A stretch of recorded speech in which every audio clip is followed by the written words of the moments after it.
Hello guys, ওকে আজকে এরকম শাস্তি দিব। আগে করেছিলাম হাসিবকে, কিন্তু ওটা নষ্ট হয়ে গেছে। দেখেন পাল্টে নিছে। আমারটা তো পরে একটু পর কয়েকদিন পর ছাড়বো। এই যে এই এখন কত বড় কিরা লাগছে এটাকে। তো তুই খেলে না, আমি খাবো কেন? তোমার চ্যালেঞ্জ।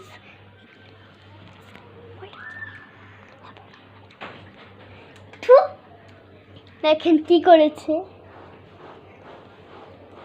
আমি খালি গাইস, এখন আমি খাবো। দেখেন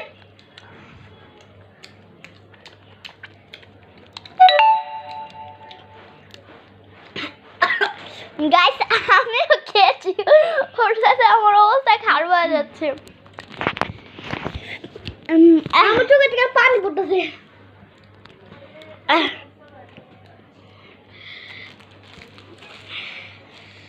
দেখেন আমার চোখ থেকে পড়ছে। কি করবো রে, এত জ্বালা। আচ্ছা, তো আজকে এতটুকু। দেখেন আমার আসল চোখে থেকে পানি পড়তেছে। মনে কর কি করবো রে, আমি একটু চেঞ্জ করবি। এখন আমার পালি কি একই দুইবার করেছে। ওর সঙ্গে ভুল বলে আবার খেয়ে ফেলেছিল। এটার জন্য এখন আমার পালি। আমি আর খেতে পারবো না। এখন আমার পালি, তোমার পালি আর দিব না। এখন আমার পালি।